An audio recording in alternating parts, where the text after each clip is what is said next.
24 صرنا بالأزمة، الوضع ما بيتغير، عم نموت واحد واحد، ما في حدا بالأمة، عم يتحسر بلدنا، عم يتهدم وبيوتنا عم تتدمر. هي صرخة سوري من كتر القتل قلبهم كسر، يا ما في ناس طلعت وقالت هي سوريا أمنا. وهلا قاعدين ببلاد الغرب عم يتفرجوا عدمنا، يا عرب فهموا إنه الغرب عم يلعب فينا، دمروا لنا بلادنا وليكن عم يشمتوا فينا. العرب كرهوا بعضهم والناس عم بتموت، قتل ذبح تدمير تهديم البيوت. بالنسبة للغرب انت عربي يعني انت كافر، دمروا حياتنا وعيشونا بالمقابر، تفجير انتحاري واحد بيقتل العشرات. حكام العرب من عندهم بيبعتون للمئات، ويلي عاش بمخيمات عم يتعامل بعنصرية. كل هذا الشيء عم يصير تحت دعاية إسلامية، سوريا هي أمنا، ما بدنا نبكيها منا. مشان الله يا شعب خلونا نتوب لربنا، كله منا، خلي الله يفرجها علينا ولا في حسرة. كل هذا الشيء من ايدينا، بتمني الأزمة تخلص وتنشف الدموع، بتمني الروح تبقى يشفى القلب الموجوع. يا ريت فيني رجع بلدي للماضي يلي كان، يا ريت فيني ارجع لبيتي يلي تعمر من زمان.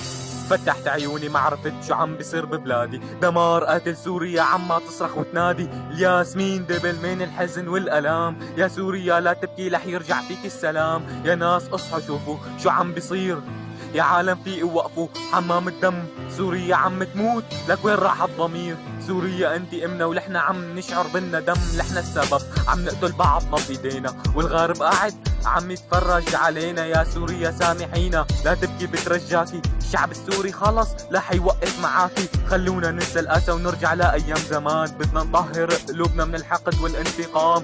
لازم نبني بلدنا ونوقف النزاعات، لك حيطان البلد تعبت من حمل النعوات. خلص بقى القتل بيكفي، عم نعيش حياتنا مثل حياة المتوفي.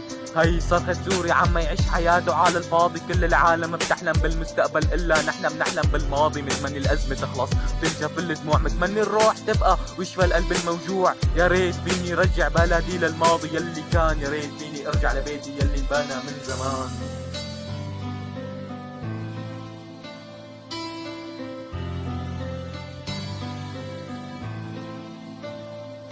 ام سي ستورم، بايسون، صرخة سوري، عاصمة الشام.